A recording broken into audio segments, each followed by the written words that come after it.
I'm really digging this look. I think it looks really cool. I really like the pink and the blues. I didn't know how they were going to come together at first. I used like 3 different types of blues. However, it came out really, really nice.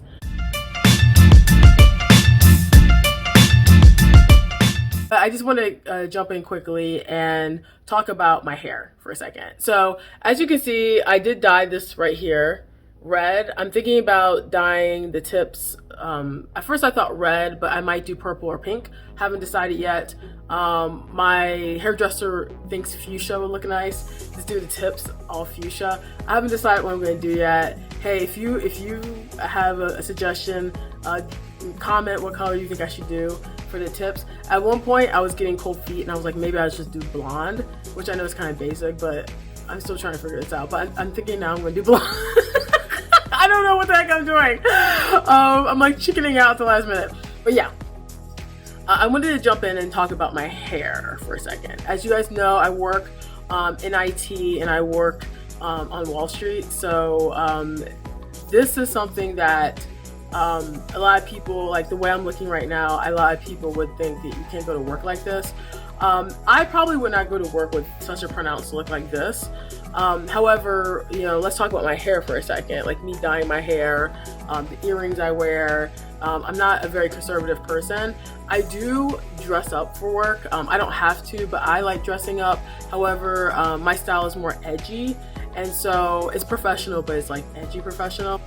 And I'm thinking about dyeing my hair. I locked my hair, and so I want to talk about this because I've been asked a couple of times by people in real life, as if YouTube isn't real life, but you know what I mean, like off of like in person. I've had people ask me what made me lock my hair, because I actually locked my hair after I got this job, and I would have locked it no matter what. So I wanted to talk through that. So let's start from the very beginning. I've had natural hair. I think I shaved my head, and I did that, I want to say 2007. I think 2000, or maybe it was late 2008. 1 second. No, it was late 2007. It was like December 2007.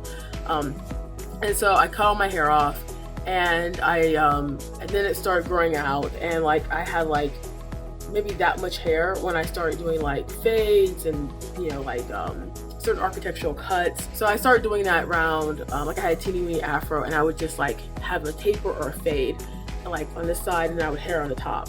And so I wore my hair that way for a while, and sometimes I'd wear wigs, not because I didn't like my hair, but just because I wanted to be versatile. And so I would have different color wigs I would wear, different lengths, curly, straight, bob, long layers.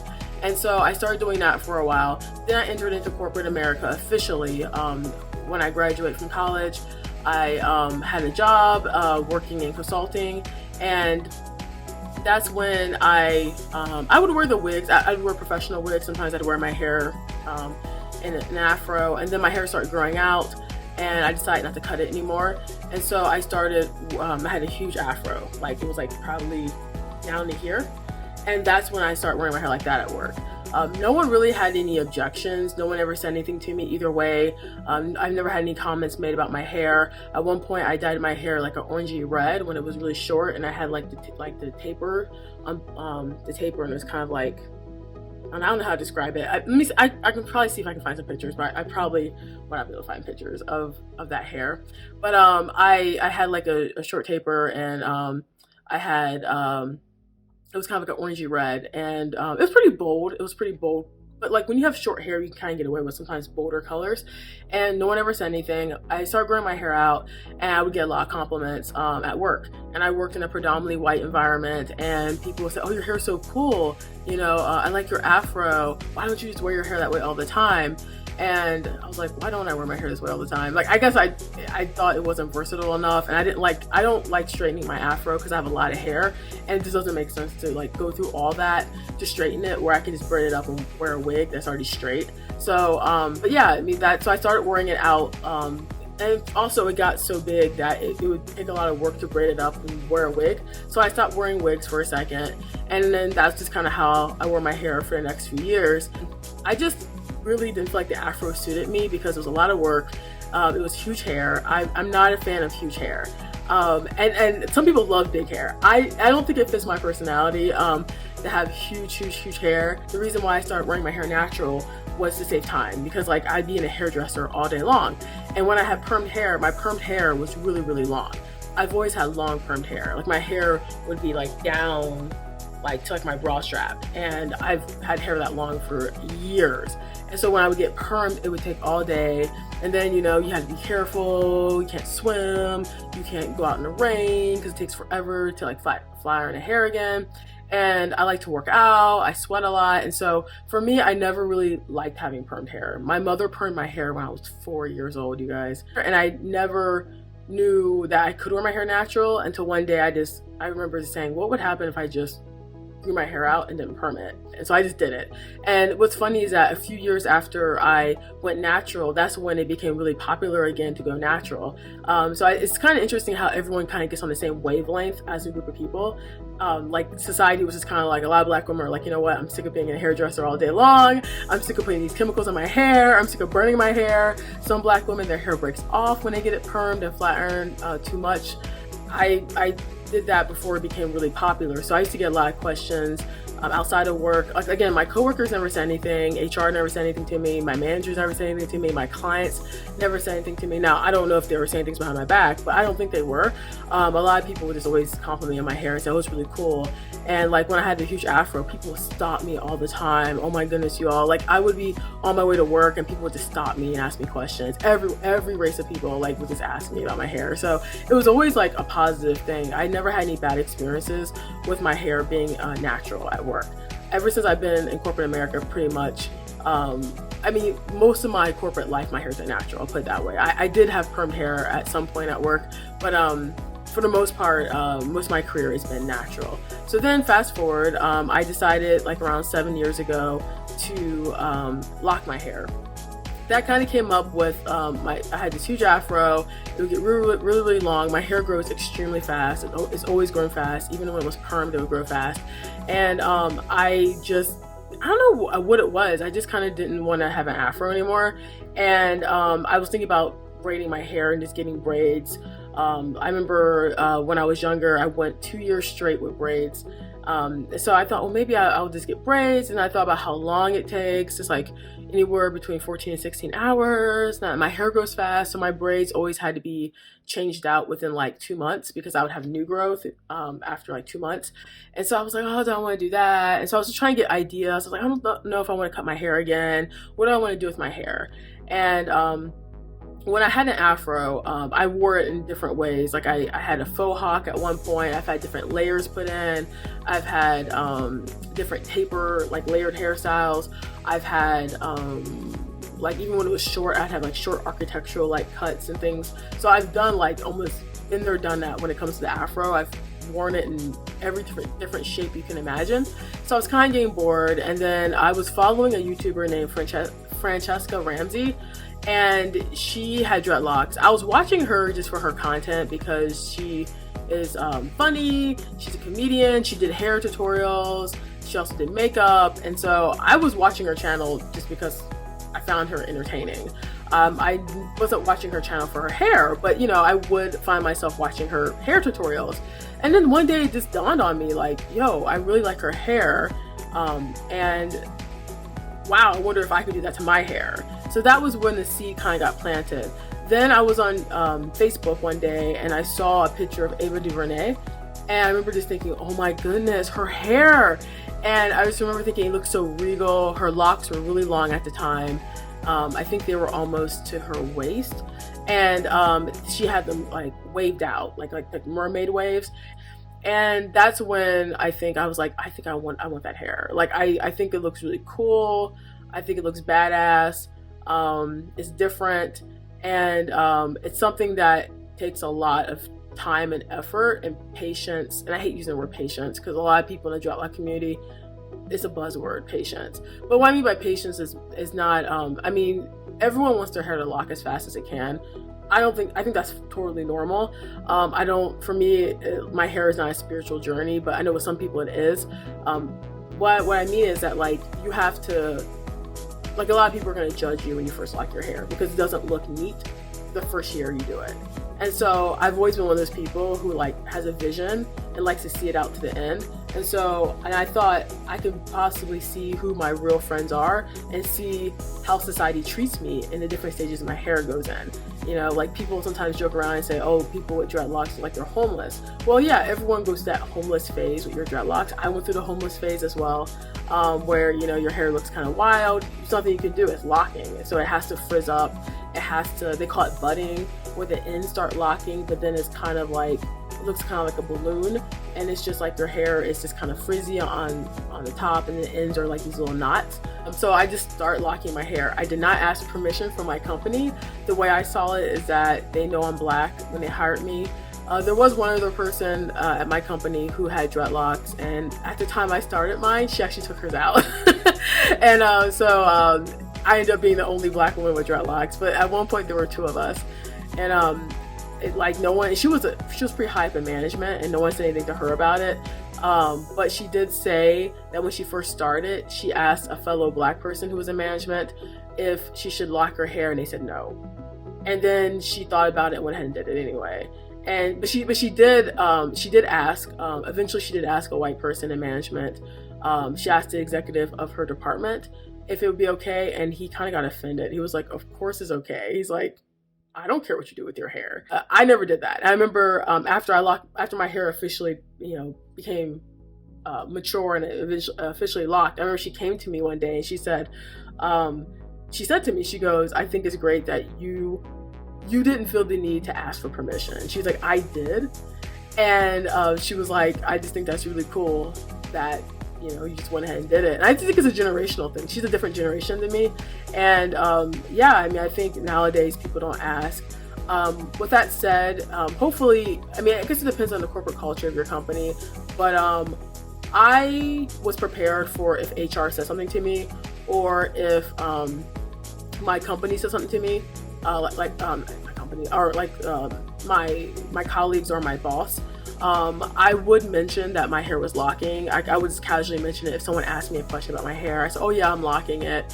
And so everyone kind of knew I was locking it. And since it takes like up to a year for your hair to lock, your company has up to a year to say, hey, I don't like the way it looks. Can you not do it?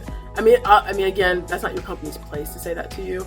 However, like if it really was a big deal, it's like they knew about it. It took my hair like a year to lock before it started looking like dreadlocks.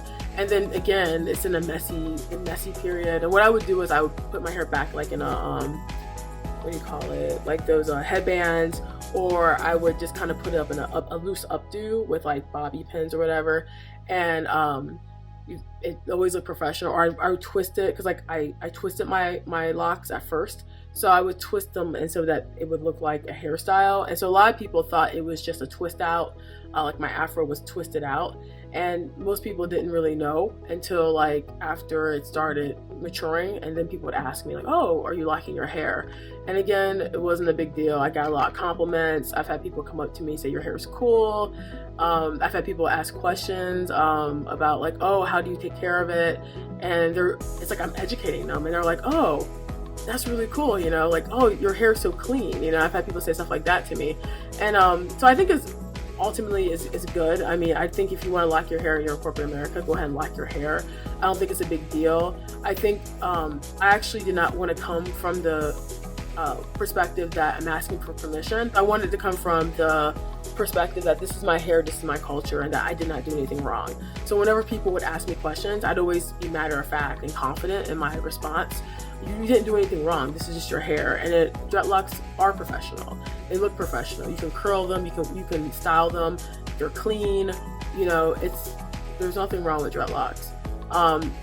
You might have to explain like what your hair is going to look like, because my family, when they heard that I was locking my hair, they thought it was going to look like Bob Marley. And again, those are freeform locks. Rastas wear their hair differently, and that's a whole other thing. It's a spiritual practice for them. There also are people who aren't Rastas who just like the look of freeform locks. And so for example, The Weeknd, when he first became famous, he had freeform locks, right? Some people just like that look. It's edgier, it's more alternative. There's so many different ways to wear dreadlocks.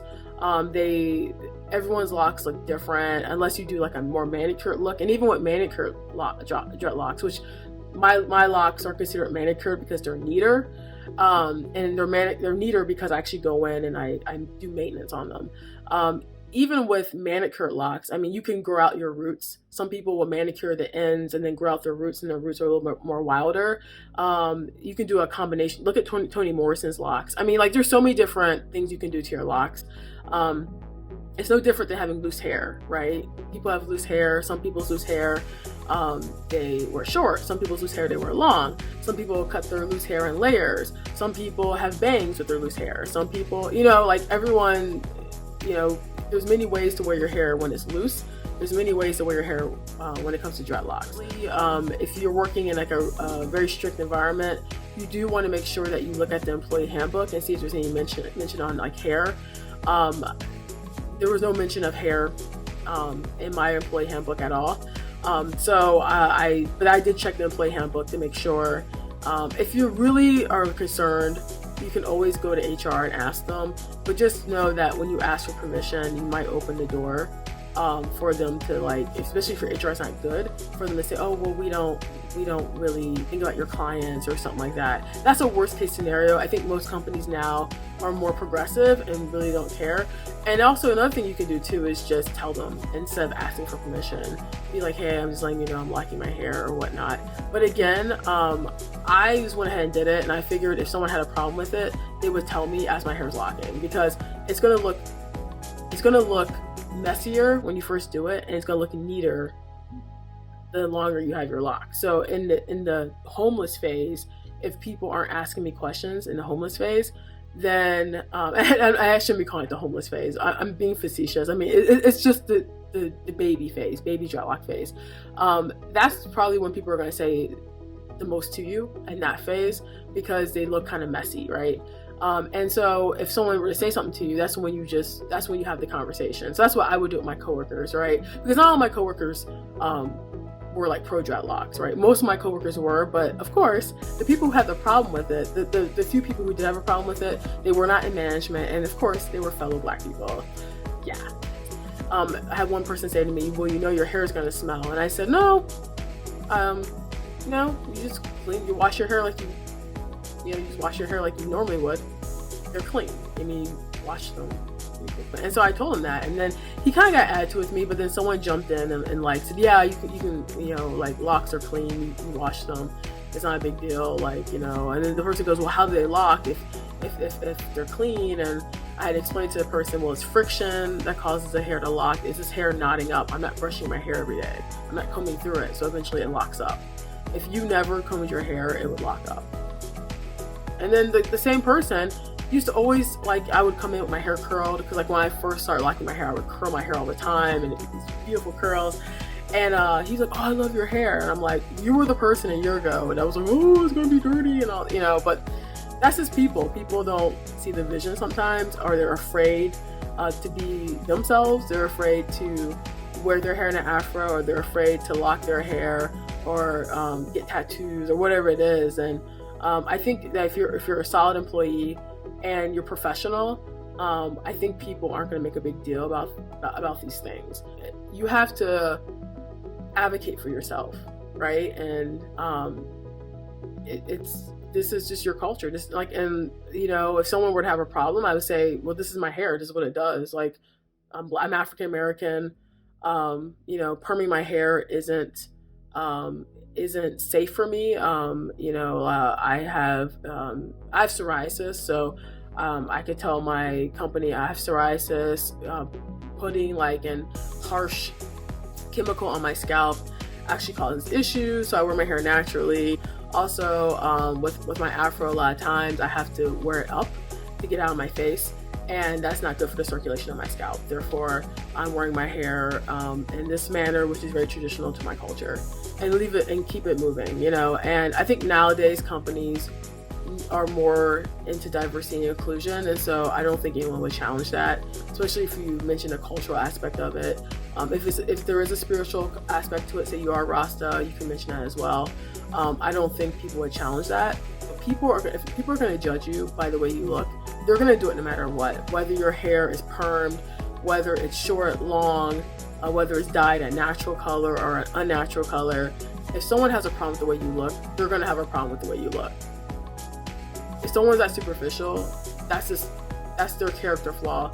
And I think it's kind of like a what's the word? I think it's a trick or a trap in some ways, that people think that, you know, that people are going to change the way they look to fit in. Because if someone has a problem, if you already are different, you already don't fit in, I guess is what I'm trying to say. Like, you're trying to fit a round peg in a square hole, right? Or is it a square peg in a round hole? You know, like, you already are different, you know, so just embrace being different. Why try to change? And even if you do try to change, you're still not going to fit in 100% because you're different. So I just feel like, you know, it just doesn't make sense. So that's it. That's my story on my dreadlocks. Never had a problem with it, never asked permission, just went ahead and did it, and no one really seems to care. So if you have any questions on hair in corporate America, or just having natural hair in corporate America, you want me to do a follow-up video, or maybe there's some things I might have left out, please feel free to comment, ask your questions, and I would love to answer them. So I think I've been doing a pretty good job responding to people's comments. So yeah, definitely, if you have any questions, feel free to ask them. So this is my ferocious corporate advice when it comes to hair. All right, you guys, see you in my next video. Thanks for watching. Bye.